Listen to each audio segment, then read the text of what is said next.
여러분 안녕하세요. 어원으로 살펴보는 한글자 생로병사입니다. 이번 시간에는 몸이라는 글자의 어원을 통해서 동서양 신체관의 차이를 한번 살펴볼까 합니다. 몸은 한자로 몸신자를 쓰고요. 영어로는 body라고 하죠. 근데 이 글자의 어원을 보면은 서양에서는 몸을 틀이라는 기계적인 관점으로 인식했고 동양에서는 단순히 육체가 아니라 소우주라는 관점으로 인식했다는 것을 엿볼 수 있어요.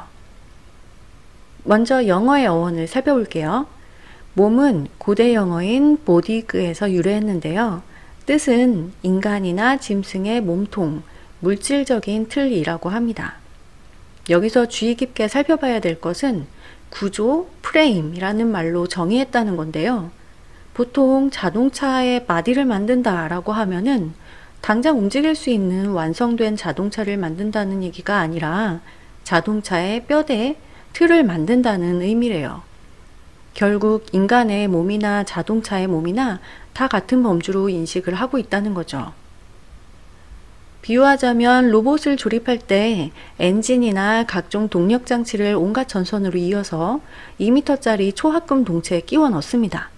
따라서 로봇의 몸이란 로봇 자체에 있는 완성품을 말하는 것이 아니라 동체인 뼈대만을 말하는 겁니다. 이렇게 보면 서양인의 인식 속에서 몸이란 상당히 물리적이고 기계적이에요. 왜 이런 식으로 정의가 되었는가는 해부학이 발달한 것에서 추측해 볼 수 있는데요. 해부학은 인간의 몸을 가시적인 실체로 간주하고 연구하는 학문이죠. 이 그림은 1543년도 벨기에 의학자 베살리우스의 파브리카라는 책에 나오는 인체도입니다. 우리 몸을 그리는데 피부가 아닌 근육으로 둘러싸여 있는 것으로 표현하고 있어요. 근육은 신체의 전체적인 형태를 잡아줄 뿐만 아니라 뼈나 관절, 내장 같은 기관을 지켜주는 가분 역할도 합니다. 기계로 따지면 겉면의 프레임과 같죠. 반면에 동양인들에게 몸이란 생명에너지가 유기적으로 흐르는 공간인데요. 소우주라고도 하죠. 우주는 궤를 따라 행성들이 포진해 있고 일정한 방향으로 영향력을 주고받으면서 움직이죠. 우리 몸도 마찬가지입니다. 경맥이라고 불리는 12갈래의 궤도가 존재해요. 그리고 그 길을 따라서 정신에너지라고 불리는 기와 물질에너지인 혈이 흐르죠. 그리고 기와 혈은 오장육부와 연결되어서 서로 영향을 주고받습니다. 여기서 주목할 것은 서양의 관점과는 달리 물질뿐만 아니라 정신적인 요소도 포함이 된다는 것입니다. 흔히들 몸이 아픈데 병원에 가서 검사해보면 아무런 이유를 못 찾는 경우가 있죠. 그럴 때 다들 스트레스 때문이라고 하는데요. 결국 몸이란 육체적인 면만 볼 게 아니라 기나 마음과 같은 정신적인 요소 또한 함께 구성되어 있다는 것을 알 수 있어요. 몸신자의 옛날 자형을 살펴보면 고대인들이 몸을 어떻게 생각하고 글자를 만들었는지 알 수 있는데요. 기원전 시기의 자형을 보면 사람이 서 있는 모양을 기본으로 중간에 배 부분이 볼록 나와 있어요. 글자 해석을 두고 학자마다 설이 좀 다른데요.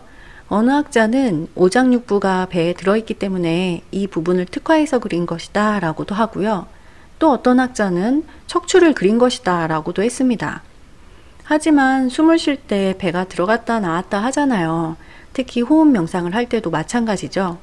그래서 저는 이렇게 배를 통해서 생명력이 살아 숨쉬는 양상, 생명에너지가 순환하는 양상을 그려낸 것이라고 봅니다. 특히 초나라 문자를 보면은요. 사람 인자 위에 둥근 선이 이렇게 감싸고 있어요. 물론 둥글둥글하게 쓰는 게 초나라 문자의 특징이기도 하지만 뭔가 생명력의 기운이 신체를 휘감고 있는 듯 하죠. 마치 경맥을 따라서 에너지가 흐르는 것처럼요. 한때 몸신자로 쓰였던 글자 중에는 이런 자양도 보이는데요. 몸신자, 구분할 구자, 마음심자 이 세 개를 합쳐서 몸이라고 표현했습니다. 마치 육체적인 요소와 정신적인 요소가 구석구석 잘 어우러진 존재야말로 진정한 몸이다 라고 말해주는 것 같아요. 한의학 인체도에도 글자 뜻이 잘 반영되어 있는데요. 근육이나 뼈를 묘사하기보다는 경맥의 위치와 방향 등을 그리고 있어요.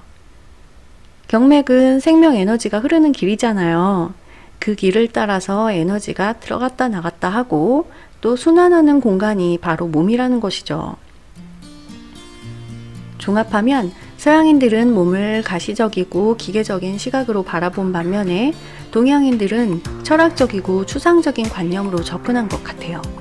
사실 동서양을 막론하고 몸에 관한 정의와 관점은 전부 다릅니다.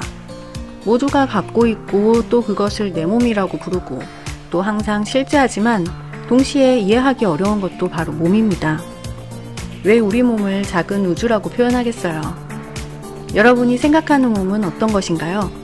오늘의 한 글자 생로병사는 여기까지입니다. 안녕히 계세요.